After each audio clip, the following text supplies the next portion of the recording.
বাংলাদেশের ফেডারেশনের তথ্য মতে দক্ষিণ এশিয়ার দেশগুলোর মধ্যে ডায়াবেটিক পেশেন্টের সংখ্যার দিক থেকে বাংলাদেশ কিন্তু সপ্তমতম অবস্থানে রয়েছে। অর্থাৎ এদিক থেকে আমরা বলতে পারি যে বাংলাদেশে ডায়াবেটিক রোগীদের সংখ্যাটা দিন দিন আশঙ্কাজনকভাবে বৃদ্ধি পাচ্ছে। আজ আমরা আলোচনা করার চেষ্টা করব ডায়াবেটিক পেশেন্টের সংখ্যা কেন বৃদ্ধি পাচ্ছে, কিভাবে এটিকে প্রিভেন্ট করা যেতে পারে এবং সেই সাথে রমজানে ডায়াবেটিক পেশেন্টরা কী কী বিষয় মেনে চলতে পারলে তারা রোজা রেখেও সুস্থ থাকতে পারবেন। সুপ্রিয় দর্শক, আপনাদের সবাইকে আমন্ত্রণ জানাচ্ছে এমির রশিদ হসপিটাল নিবেদিত এখন টিভি রমজানের বিশেষ আয়োজন রমজানের স্বাস্থ্য। আমি নুসরাত জাহান দীপা আপনাদের সঙ্গে রয়েছি। দর্শক, আমাদের আজকের আলোচ্য বিষয় হচ্ছে রমজানে ডায়াবেটিক রোগীদের যত্ন, এবং এই গুরুত্বপূর্ণ বিষয়টি নিয়ে কথা বলার জন্য আজ আমাদের সঙ্গে স্টুডিওতে উপস্থিত রয়েছেন ডক্টর মোহাম্মদ ফজলুল হক, কনসালটেন্ট মেডিসিন এমির রশিদ হসপিটাল। আপনাকে স্বাগত জানাচ্ছি এবং সেই সাথে মাহে রমজানের শুভেচ্ছা। ধন্যবাদ আপনাকে। প্রথমে আপনার কাছে একটু জানতে চাইবো যে রমজানে সাধারণত দেখা যায় যে ডায়াবেটিক পেশেন্ট যারা রয়েছে তাদের একটা কমন প্রশ্ন থাকে যে আমি রমজানে রোজা রাখতে পারবো কিনা। এখন যেহেতু অনেকগুলো রোজা অলরেডি চলে গেছে, যারা ডায়াবেটিক পেশেন্ট তারা হয়তো রোজা রাখছে, তাদের প্রতি আপনার বিশেষ পরামর্শ কি যে রোজা রাখছেন এখন তাদের আসলে কি করণীয়? সাধারণত যে সমস্ত ডায়াবেটিক পেশেন্ট আছেন তাদেরকে আমরা পরামর্শ দিই যে রোজার আগেই একবার ডাক্তারের শরণাপন্ন হওয়ার জন্য, যাতে তার সুগার লেভেল, যেটা আমরাকে বলি যে ব্লাড গ্লুকোজ লেভেল, এটা আমাদের যে গাইডেন্স লেভেল এই লেভেলে আসেন কিনা, অথবা তার সাথে সাথে অন্য জটিলতা, যেমন ডায়াবেটিক রোগীদের ডায়াবেটিস ছাড়াও কিডনির জটিলতা, চোখের জটিলতা, হার্টের অন্য জটিলতা থাকে। তো এই জটিলতাগুলো আগে ভাগেই চেক করে নেওয়ার জন্য, এটা হচ্ছে রোজা শুরু হওয়ার আগেই প্রতিটা ডায়াবেটিক পেশেন্টের মোটামুটিভাবে যদি এই জটিলতাগুলো চেক করে নেওয়া হয় তাহলে খুব ভালো।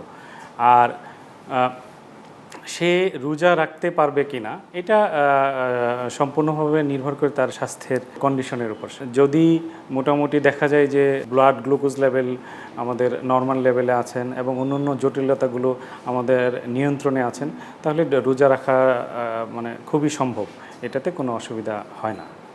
যারা ইনসুলিন ডিপেন্ডেন্ট ডায়াবেটিক পেশেন্ট তাদের জন্য বিশেষ কোনো সতর্কতা অবলম্বন করতে হয় কিনা?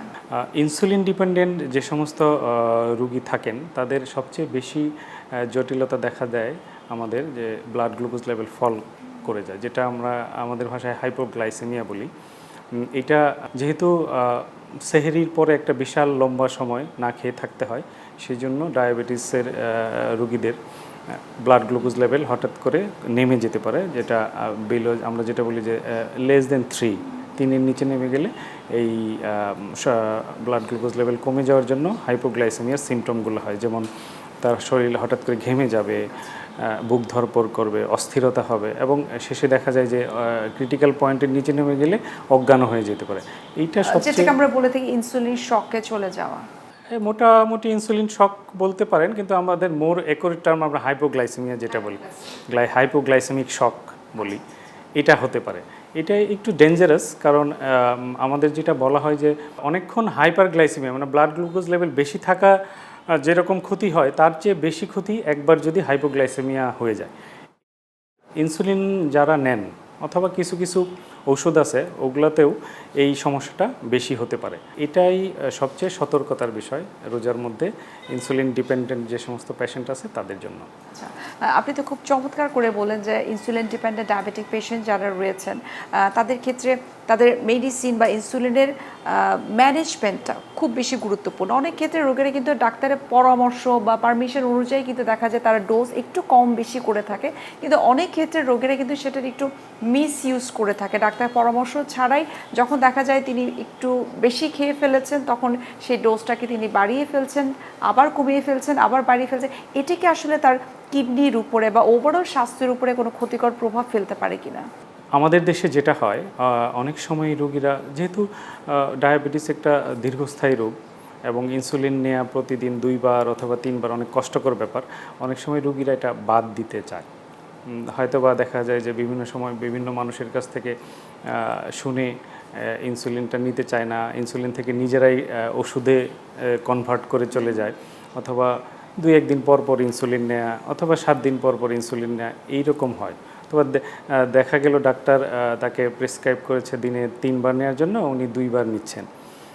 এটা দীর্ঘদিন এইভাবে চললে আমাদের ব্লাড গ্লুকোজ লেভেল বেশি থাকে এবং আমাদের রুগীরা অনেক সময়ই হচ্ছে যে নিয়মিত ব্লাড গ্লুকোজ লেভেল অথবা অন্যান্য ডায়াবেটিসের যে অন্যান্য পরীক্ষাগুলো এগুলো করতে হয়তো বা সম্ভব হয় না, সেই জন্য আমাদের মনিটরিংটার অভাব থাকে। কিন্তু দীর্ঘস্থায়ী ব্লাড গ্লুকোজ লেভেল যদি বেশি থাকে তাহলে দেখা যাচ্ছে যে তার, আপনি যে বলছিলেন যে কিডনির প্রবলেম, এটা সবচেয়ে বেশি দেখা যায় যে কিডনির সমস্যা, কিন্তু এর বাইরেও চোখের যে সমস্যাটা, চোখের ভিতরে রক্তক্ষরণ, রেটিনোপ্যাথি বলা হয়, চোখের মধ্যে রক্তক্ষরণ হতে পারে এবং লাস্টলি দেখা যায় যে অন্ধত্ব বরণ করতে পারে, তার স্ট্রোকের সম্ভাবনা বেড়ে যায়, তার হৃদরোগের সম্ভাবনা বেড়ে যায়, চামড়ার ইনফেকশনের হার বেড়ে যায়, নানান রকম আরও কিছু সিভিয়ার যেগুলো জটিলতা আছে, খুব বেশি জটিলতা, এইগুলো বেশি হলে আপনার জীবনহানির আশঙ্কাও থাকে। আমরা রমজানে কিন্তু অনেক ক্ষেত্রে আমরা ডায়াবেটিক পেশেন্টদের ক্ষেত্রে দেখেছি যে তারা রোজা রাখছেন এবং রোজা রাখার জন্য তো যে কোনো মানুষের ডায়াবেটিক বা নন ডায়াবেটিক সবাই কিন্তু একটু দুর্বলতা বোধ করেন বা ফ্যাটিকনেস তাদের মধ্যে কাজ করে থাকে। তো ডায়াবেটিক পেশেন্টরা অনেক সময় মনে করে থাকেন যে এই দুর্বলতাটা তার হয়তো রোজার জন্য হতে পারে, কিন্তু অনেক ক্ষেত্রে দেখা যায় যে যেমনটা একটু আগে আপনি বলছিলেন যে হাইপোগ্লাইসেমিয়া হওয়ার সম্ভাবনা থাকে। কী কী সিমটম থাকলে একজন ডায়াবেটিক পেশেন্ট বুঝতে পারবেন যে না, সেটা হয়তো রোজার জন্য দুর্বলতা নয়, সেটা হাইপোগ্লাইসেমিয়ার সিমটম? হাইপোগ্লাইসেমিয়ার ক্ষেত্রে আমি একটু আগে উল্লেখ করেছিলাম, আমি আবার বলতে চাচ্ছি যে প্রথম হচ্ছে যে হঠাৎ করে ঘাম শুরু হয়ে যাবে, রোগী হঠাৎ করে অনেক দুর্বল হয়ে যাবে, বুক ধড়ফড় করা, যেটা আমাকে বলি রেসিং অফ হার্ট, এটা হতে পারে, আর শ্বাসকষ্ট আসতে পারে, সর্বশেষে দেখা যাচ্ছে সে অজ্ঞান হয়ে যেতে পারে। এই দুর্বলতাগুলো, এই লক্ষণগুলো থাকলে আমরা অনেক সময় তো চিন্তা করি যে এটা হাইপোগ্লাইসেমিয়ার জন্য হচ্ছে। এটা নর্মাল রোজার জন্য আমরা যে সাধারণ মানুষ আমরা যে রোজা রাখি সাধারণত তাদের এই লক্ষণগুলো প্রকাশ পায় না। এবং এক্ষেত্রে নিশ্চয়ই আপনাদের পরামর্শ থাকে যে যখনই তিনি দুর্বলতা বোধ করবেন সাথে সাথে ব্লাড সুগার টেস্ট করা। আমরা ডায়াবেটিক পেশেন্টদের বিভিন্ন সমস্যা এবং কী কী করণীয় সেই বিষয়গুলো নিয়ে আরও বিস্তারিত আপনার কাছ থেকে জানার চেষ্টা করব। একটা বিরতির সময় হয়ে গেছে, আমরা বিরতি নিচ্ছি।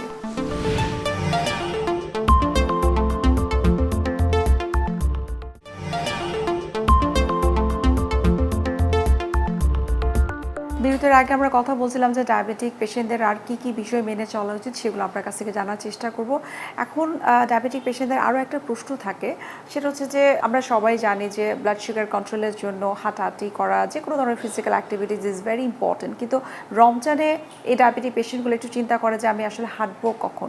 আমরা যতটুকু জানি যে সকালে আপনারা সাধারণত হাঁটতে নিষেধ করেন, কোন সময়টা তাদের জন্য সব থেকে আমরা পারফেক্ট বলতে পারি হাঁটার জন্য বা নিরাপদ বলতে পারি? ধন্যবাদ, সুন্দর প্রশ্ন। ডায়াবেটিক রোগীদের হাঁটার জন্য নর্মালি আমরা তো বলি যে সকালবেলা 1 ঘন্টা পরিমাণ হাঁটার জন্য বলি। রোজার ক্ষেত্রে হয় কি যে আমাদের একটা বড়, যারা আমরা আমাদের মুসলিম পেশেন্ট আছেন তাদের নামাজটা অনেকেই আগে যদি নিয়মিত নাও পড়েন রোজার সময় নামাজ রেগুলার পড়তে হয়। আর আরেকটা হচ্ছে তারাবির নামাজ 20 রাকাত। তো কিছু কিছু এভিডেন্স আছে যে যদি ঠিকমতো এক্সারসাইজ নাও করেন কিন্তু নামাজটা পড়া হয় তাহলে এটা মোটামুটি একটা অল্টারনেটিভ ওয়ে, নামাজ পড়লে এটা এক্সারসাইজ এটা কভার হয়ে যায় অনেকটাই। এরপর যদি কেউ এক্সারসাইজ করতে চায় তো সবচেয়ে ভালো হয় যে ইফতারের পর এবং রাতের খাবারের মধ্যবর্তী যে সময়, ইফতারের পর কিছুক্ষণ বিরতি দিয়ে হালকা ব্যায়াম করতে পারবেন। আর দিনের বেলায় সকালবেলা আমরা ইনহিবিট করি সাধারণত, আর বিকেলে তো করাই যাবে না, কারণ ওই সময় হাইপোগ্লাইসেমিয়া হওয়ার চান্স সবচেয়ে বেশি থাকে, সেই সময় এক্সারসাইজ করাটা নিষিদ্ধই, অর্থাৎ তখন হাইপো হয়ে যাওয়ার একটা সম্ভাবনা থাকে। আচ্ছা, আরেকটা ভিন্ন বিষয় নিয়ে আপনার কাছ থেকে জানতে চাই, আমরা তো এখন সোশ্যাল মিডিয়ার বদৌলতে কিন্তু আমরা দেখে থাকি অনেক ধরনের বিজ্ঞাপন, যারা ডায়াবেটিক পেশেন্ট, যারা ইনসুলিন নিচ্ছেন, যারা হয়তো মুখে ওষুধ খাচ্ছেন, তারা ওই বিজ্ঞাপনে প্রলোভিত হয়ে কিন্তু সেই ঔষধ অথবা ইনসুলিন দেওয়া বা গ্রহণ করা বন্ধ করে সেই সাপ্লিমেন্টগুলোকে গ্রহণ করছে। এই বিষয়ে আপনার মতামত কি? আমরাও বিভিন্ন সময় পেশেন্ট পেয়ে থাকি যে যারা এই সমস্ত বিজ্ঞাপনে প্রলুব্ধ হয়ে বিভিন্ন হার্বাল মেডিসিন অথবা অন্যান্য আয়ুর্বেদিক মেডিসিন খেয়ে ওনারা অনেক সময় কনফিডেন্ট থাকেন যে আমার ডায়াবেটিস কন্ট্রোলে আছে, কিন্তু দেখা যায় যে লং টাইম ফলো আপের অভাবে সে বিভিন্ন জটিলতা নিয়ে আমাদের কাছে উপস্থিত হয়। একটু আগে যে আমরা আলোচনা করলাম যে কিডনির জটিলতা খুব কমন, যারা অনেক সময় দীর্ঘদিন ডায়াবেটিসের ওষুধ অথবা ইনসুলিন না নিয়ে বিভিন্ন সামাজিক যোগাযোগ মাধ্যমে যে চটকদার বিজ্ঞাপনে প্রলুব্ধ হয়ে এই সমস্ত ওষুধ খেয়ে আমাদের কাছে আসেন। আমরা কিডনির জটিলতা সম্পন্ন রোগীদের খুব বেশি পরিমাণে ইদানিং পাওয়া যাচ্ছে। তো এই ক্ষেত্রে আমাদের পরামর্শ হলো ডাক্তারের পরামর্শ ছাড়া অন্য কোনো ওষুধ রোগীরা যেন গ্রহণ না করে। আপনি তো একজন এন্ডোক্রাইনোলজিস্ট হিসেবে আপনি প্র্যাকটিস করছেন, এমএর ওষুধ হসপিটালে একজন এন্ডোক্রাইনোলজিস্ট হিসেবে আপনার কাছে কি মনে হয় যে রোগীদেরকে আপনারা কি ধরনের সেবা দিচ্ছেন, কি ধরনের বা কিভাবে আপনারা কাউন্সিলিং করছেন? যেহেতু রমজান মাস চলছেন, নিশ্চয়ই রমজানের আগে থেকেই আপনারা পেশেন্টদেরকে অ্যাটেন্ড করছেন, পরামর্শ দিচ্ছেন, সচেতন করছেন, সেটি সম্পর্কে একটু জানবো। ধন্যবাদ। আমি ওভারঅল মেডিসিনের মধ্যে ডক্টর হিসেবে অনেক সময় ডায়াবেটিসের প্রচুর পেশেন্ট পাই। আমরা এমএর ওষুধ হসপিটালে রোজার আগেও আমরা প্রচুর পেশেন্ট পেয়েছি। তাদেরকে রোজার মধ্যে তার ডায়াবেটিসের ম্যানেজমেন্ট কীরকম হবে এই সম্পর্কে আমরা তাদের ম্যানেজমেন্ট প্ল্যানটাকে অল্টারনেট করে সুন্দর করে সাজিয়ে দিতে পেরেছি। রোজার মধ্যে আমরা অনেক পেশেন্ট পাই, স্পেশালি ডিহাইড্রেশন, পানি শূন্যতা নিয়ে আসে একটা বড় কমপ্লিকেশন যারা ডায়াবেটিক পেশেন্টদের। এই সমস্ত পেশেন্ট, এটা আমাদের ইমার্জেন্সি সার্ভিস আছে, ইমার্জেন্সি সার্ভিসে আমরা ভর্তি করে তাদেরকে পানি শূন্যতার জন্য যে সমস্ত ট্রিটমেন্ট দেওয়া হয় এটা দেওয়া হয়। আমাদের ডায়াবেটিশিয়ান আছেন, অনেক সময় হাইপোগ্লাইসেমিয়া, এটা খুব কমন, হাইপোগ্লাইসেমিয়া পাওয়া যায়। আমাদের এমএর ওষুধ হাসপাতালে এই সমস্ত ম্যানেজমেন্ট খুব, আমাদের যে টিম রয়েছে নার্সিং এবং অন্যান্য টিম, ডক্টর টিম, এটা খুব ভালোভাবে আমরা ম্যানেজ করতে পারছি। আমরা এই ডায়াবেটিক পেশেন্টদের সুস্থতা এবং কীভাবে আসলে সচেতন হওয়া উচিত সেই বিষয়গুলো আর একটু বিস্তারিত আপনার কাছ থেকে জানার চেষ্টা করব। আরও একটা বিরতির সময় হয়ে গেছে, আমরা বিরতি দিচ্ছি।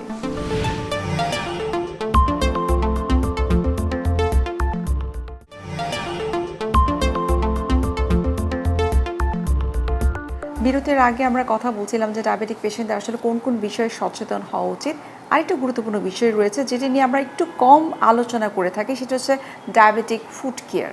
ডায়াবেটিকের পেশেন্টদের আমরা কিন্তু অনেক সময় পায়ের সমস্যা নিয়ে এসে থাকেন, যেমন তাদের আলসারের সম্ভাবনা বেশি হয়, অনেক সময় তাদের এখানে ব্লিস্টার, এছাড়া ফোড়া নিয়ে আসে, অথবা দেখা যাচ্ছে যে আলসার হয়ে তার পায়ের নখ পর্যন্ত সার্জারি করে কেটে ফেলা হয়েছে। এই সমস্ত প্রবলেম নিয়ে আসা রুগীরা আমাদের সাথে আসে।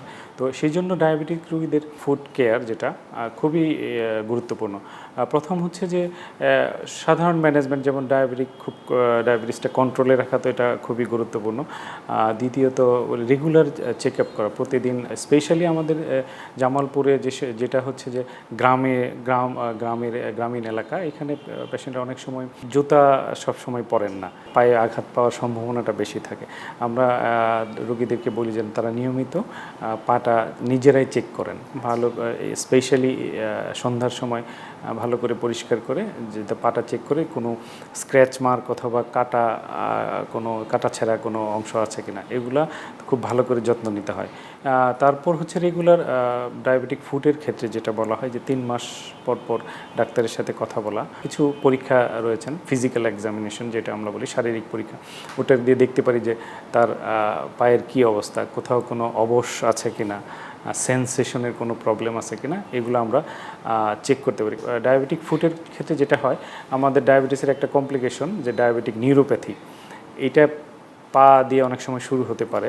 সেই জন্য আমরা ডায়াবেটিক রোগীদের পরামর্শ দিই যে পায়ের যত্নটা খুবই গুরুত্বপূর্ণ। যেহেতু আপনি বলেন যে ডায়াবেটিক নিউরোপ্যাথির জন্য দেখা যায় যে অনেক সময় গ্যাংগ্রিন হচ্ছে, এবং ডায়াবেটিস যদি বাড়তি থাকে বা ব্লাড সুগার যদি বাড়তি থাকে, সেক্ষেত্রে ডায়াবেটিক রেটিনোপ্যাথিও পর্যন্ত হতে পারে। সুতরাং এই যে সার্বিক বিষয়গুলোকে চিন্তা করে আপনার কাছে আসলে কি মনে হয় যে এমএর ওষুধ হসপিটালে যদি ডায়াবেটিক রিলেটেড কোনো সেন্টার তৈরি করা যায়, তাহলে এই এমএর ওষুধ হসপিটাল, ঢাকাস্থ যে হসপিটালগুলো রয়েছে, বা আমরা যদি বিশ্বের অন্যান্য হসপিটালের সাথে তুলনা করি, সেই পর্যায়ে আমরা নিয়ে যেতে পারবো কিনা? হ্যাঁ, ধন্যবাদ। এটা আসলে খুবই দরকারি একটা বিষয়, যেটা আমাদের এখানে মেডিসিন, এন্ডোক্রাইনোলজিস্ট সব সেবাই দেয়া হয়, কিন্তু প্রথাগতভাবে ডায়াবেটিক রোগীদের জন্য আলাদা করে সেন্টার এখনও নাই। আমি মনে করি যে আমরা হয়তো বা অচিরেই এটা চালু করতে পারবো, এবং এটা যেহেতু বাংলাদেশে ডায়াবেটিক্স রোগীদের হার অনেক বেশি বৃদ্ধি পাচ্ছে এবং খুব দ্রুত বৃদ্ধি পাচ্ছে, এইরকম যদি আলাদা একটা সেন্টার আমাদের এখানে হয়, এটা খুবই চমৎকার একটা বিষয় হবে, এবং আশা করি এই সেন্টারের মাধ্যমে আমাদের ডায়াবেটিক রোগীরা খুব ভালো একটা সেবা পাবেন। আমরা এখন একটু প্রি ডায়াবেটিস নিয়ে জানতে চাই। আমরা যতটুকু বিভিন্ন পরিসংখ্যান থেকে দেখেছি যে বাংলাদেশে প্রি ডায়াবেটিক রোগীদের সংখ্যা অনেক বেশি বৃদ্ধি পাচ্ছে, বিশেষ করে বাচ্চাদের মধ্যে প্রি ডায়াবেটিস দেখা দিচ্ছে, এবং যতটুকু আমরা জানি যে প্রায় 1.5 কোটির মতোই কিন্তু ডায়াগনোসড হচ্ছে প্রি ডায়াবেটিক পেশেন্ট রয়েছে। এই সম্পর্কে আপনার কাছে একটু জানতে চাই যে সেটি কেন আসলে বৃদ্ধি পাচ্ছে, কিভাবে সেটাকে আমরা প্রিভেন্ট করতে পারি। প্রি ডায়াবেটিস আসলে আমাদের যদি আমরা 10 বছর, 20 বছর অথবা 30-50 বছর আমাদের লাইফস্টাইল আমরা বিবেচনা করি, দেখা যাচ্ছে যে আমরা এখন ডিপেন্ডেন্ট হয়ে গেছি স্পেশালি ফাস্ট ফুড। আগে আমাদের গ্রামের মানুষজন প্রচুর হাঁটতো, যে ভেহিকেলের অভাব ছিল, মানুষ হাঁটতো, যেটা একটা এক্সারসাইজ হিসাবে আমরা পেতাম। কিন্তু এখন রাস্তাঘাট ভালো হতে অনেক ভেহিকেল আছে, মানুষ আমাদের হাঁটার অভ্যাসটা কমে গেছেন। আর দ্বিতীয়ত হচ্ছে ফুড হ্যাবিট আমাদের চেঞ্জ হয়ে গেছে, এই জন্য আমাদের ডায়াবেটিসের হারও বেশি হয়েছে বলে আমরা ধারণা করি। আর প্রি ডায়াবেটিসের সাধারণত আমাদের যতক্ষণ পর্যন্ত আমাদের একটা যেটা দুর্বলতা আমাদের বাংলাদেশের হেলথ এডুকেশনের একটু ঘাটতি থাকার জন্য, যতক্ষণ পর্যন্ত আমাদের শারীরিক লক্ষণ না হয় ততক্ষণ পর্যন্ত আমরা চেক আপ অথবা আমাদের যে ম্যান্ডেটরি চেক আপ এগুলো করা হয় না। সেই জন্য দেখা যাচ্ছে যে আমাদের মানে সাবমার্সড, যেটা দেখা যাচ্ছে না, কিন্তু অনেক প্রি ডায়াবেটিসের রোগী আছেন। প্রি ডায়াবেটিসের সমস্যা হচ্ছে, এক হচ্ছে তারা তো এটা সম্পর্কে সচেতন না, তারা জানতেছে না যে সে একটা রিস্ক ক্যাটাগরিতে আছেন। দ্বিতীয়ত যেটা হচ্ছে যে এই সমস্ত রোগীদের অন্য অন্য কমপ্লিকেশন হওয়ার চান্স নর্মাল মানুষের চেয়ে বেড়ে যায়। বিশেষ করে আমরা দেখেছি যাদের ওবেসিটি রয়েছে বা ওভারওয়েট, তাদের প্রি ডায়াবেটিস হওয়ার সম্ভাবনা অনেক বেশি। স্যার, অনুষ্ঠানে একেবারে শেষ পর্যায়ে চলে এসেছে। আপনাকে অসংখ্য ধন্যবাদ ডায়াবেটিস নিয়ে এত গুরুত্বপূর্ণ কিছু তথ্য দেওয়ার জন্য, এবং সেই সাথে সচেতন বলে কিছু কথাবার্তা বলার জন্য, এবং এম এ রশিদ হসপিটালে আপনারা আসলে ডায়াবেটিক সেন্টার যে আপনারা করতে চান এবং আরও উন্নত করতে চান সেই সেন্টারটিকে, এবং ওভারঅল আমরা যদি বলি যে এম এ রশিদ হসপিটালে আপনারা কোন কোন ডিপার্টমেন্টটাকে আপনারা ইনক্লুড করতে পারলে সেটাকে আমরা বিশ্বমানের সেবাটা আমরা দিতে পারবো। আমাদের এখানে মেডিসিন, সার্জারি, গাইনি খুবই স্ট্রং, এবং আমাদের কনসালটেন্ট এবং অধ্যাপকগণ রয়েছেন। একটু আগে যেটা আমরা আলোচনা করলাম যে ফোকাসড ডায়াবেটিক সেন্টার করা, আমাদের যে কিডনি সেন্টার যেটা রয়েছে এটাকে আরও একটু ডেভেলপ করা, তারপর আমাদের এন্ডোক্রাইনের অন্য বিভাগের যে আমাদের জটিলতাগুলো রয়েছেন এগুলো যদি আরেকটু ভালোভাবে আমরা অ্যাড্রেস করতে পারি, আমার মনে হয় এটা এই এলাকার মানুষের জন্য খুব ভালো একটা সুযোগ হিসেবে আসবে। দর্শক, এতক্ষণ আপনারা দেখছিলেন এম এ রশিদ হসপিটাল নিবেদিত এখন টিভি রমজানের বিশেষ আয়োজন রমজানের স্বাস্থ্য। আজ আমরা এখানেই শেষ করছি, দেখা হবে আবার আপনাদের সঙ্গে। সে পর্যন্ত আপনারা সবাই ভালো থাকুন, সুস্থ থাকুন। আল্লাহ হাফেজ।